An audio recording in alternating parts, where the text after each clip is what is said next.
अस्सलाम वालेकुम साथियों, मैं रिफ़त खुर्शीद गपशप विद रिफ़त के प्लेटफॉर्म से आज फिर आपके सामने हूँ। हमारे माशरे में कानूनों का कच्चा होना एक ऐसी बुराई है जो अक्सर घरानों की तबाही का बायस बनती है। आज मैं इसी इशू पर आपसे बात करूंगी और गरीबी में पिसे हुए एक खानदान की बच्ची की कहानी आपके साथ शेयर करूंगी जो इसी बुराई का शिकार हुई। हुआ कुछ यूं, सुम्बुल 2 बहनें और 5 भाई थे। जैसे ही सुम्बुल की उम्र 16 साल हुई, उसकी शादी फाजिल नाम के एक शख्स के साथ कर दी गई। फाजिल एक दरमियानी शक्ल सूरत का एक मेहनती इंसान था। उसका लकड़ी के फर्नीचर का एक छोटा सा कारखाना था। शादी के बाद फाजिल और सुम्बुल खुशो खुर्रम रहने लगे, लेकिन ये बात फाजिल के घर वालों के लिए काबिल कबूल नहीं थी। उनको अपने बेटे का अपनी दुल्हन के सदके वारी जाना बिल्कुल काबिल कबूल नहीं था। बदकिस्मती से फाजिल एक कानों का कच्चा आदमी था। उसने हमेशा अपने माँ बाप के कहने पर घर में आके लड़ाई शुरू की। उसने कभी अपनी बीवी को सफाई का मौका ना दिया और यूं घर में तकरार और परेशानी बढ़ती गई। सुम्बुल एक कम बोलने वाली, डरी डरी, सहमी सहमी सी लड़की थी। वो अक्सर घर में होने वाली लड़ाई का तस्करा अपने खामन से ना करती और ना ही अपने घर वालों से करती। वो खामोश रहने में ही आफियत समझती। आखिर तंग आकर सारे घर वालों ने सुम्बुल को मारने पीटने के बहाने ढूंढने शुरू कर दिए और छोटी छोटी बातों पर उसे पीटना शुरू कर दिया। इंतहा की बात तो ये कि जब भी अल्लाह ताला ने उस पर रहमत की और उसने वो उम्मीद से हुई, तो वो 9 महीने तक कुरान सर पर उठाकर यही यकीन दहानी कराती रहती कि ये उसी की औलाद है, जबकि उसके ससुराल वाले कहते किसका गुनाह उठाए हुए है। डिलीवरी के बाद दोनों 2 बेटियां पैदा हुई तो उसके खानदान वालों ने ये कहना शुरू कर दिया कि ये तो बेटे का मुंह देख ही नहीं सकती, ये बेटियां ही पैदा करती है। न जाने हमारा माशरा इस घिनौनी सोच से कब बाहर निकलेगा कि बेटी हो या बेटा, ये इंसान के इख्तियार में नहीं। बहरहाल इसी सूरत हाल में वक्त गुजरता गया। दूसरी बेटी पैदा होने के 6 साल बाद ससुराल वालों ने सुम्बुल को इतनी अजीयतें दी, जबकि उसकी सेहत दिन ब दिन कमजोर होती जा रही थी। एक दिन वो अपने बच्चियों को नहला के नहाने की गरज से बाथरूम में गई तो बाहर दरवाजा खटका। फाजिल बाय चांस अचानक जल्दी घर आ गया था। चूंकि वो वॉशरूम में थी और बाहर आकर दरवाजा नहीं खोल सकती थी, इसलिए 3-4 दफा खटखटाने के बाद फाजिल की वालदा ने उठ के बाहर दरवाजा खोला और दरवाजे पे ही अपने बेटे से शुरू हो गई कि तुम्हारी बीवी सारा दिन आराम करती रहती है, इसे कोई काम नहीं, और जो ही तुम्हारे आने का वक्त होता है न जाने इसे कैसे मालूम हो जाता है और ये वॉशरूम में घुस जाती है ताकि इसे दरवाजा तक ना खोलना पड़े। मैं नमाज पढ़ने का इरादे से अपने कमरे में गई थी, जबकि मुझे दरवाजे की खटखटाहट से तुम्हारे लिए दरवाजा आकर खोलना पड़ा।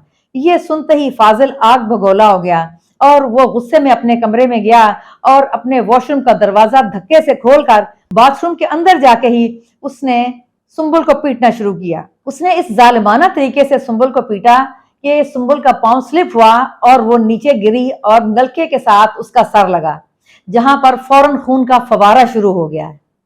किस्मत की करनी देखिए, उस दिन सुम्बुल के दोनों भाई ऑफिस में अपनी प्रमोशन के सिलसिले में अपनी बहन के घर मिठाई लेकर आए थे, लेकिन आगे सुम्बुल की चीखों पुकार और शोरो गोगा ने उन दोनों को शदीद परेशान किया। ऐसी सूरत हाल में सुम्बुल की दोनों नंदे भागती हुई वॉशरूम की तरफ गईं और सुम्बुल को कपड़े पहनाना शुरू किए, लेकिन खून था कि थमने का नाम ही नहीं ले रहा था।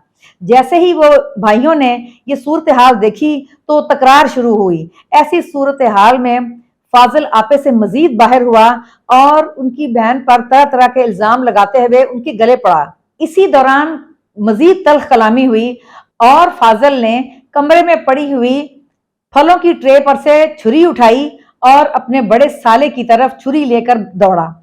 हालात कुछ इस किस्म के थे कि उस गुत्थम गुत्था होने की सूरत हाल में जैसे ही फाजिल ने छुरी उठाकर अपने साले पर हमला किया, वो छुरी गुत्थम गुत्था होते हुए फाजिल के ही पेट में जा घुसी। और सियाने कहते हैं कि गुस्सा हराम है। सुम्बुल के भाई एक तरफ फाजिल की तरफ देखते, एक तरफ अपनी बहन के सर से बहने वाला बेपना खून देखते और अपनी बहन के बिखरे बाल और इतनी परेशान कुन सूरत हाल, یہ ساری صورتحال اکٹھی ہو کر ایسی گمبھیر ہو چکی تھی کہ سنبل کے بھائیوں کی عقل نے کام نہ کیا اور اس کے بڑے بھائی نے غصے میں آ کر چھری کے پے در پے وار کر کے فاضل کو موقع پر ہی ٹھنڈا کر دیا۔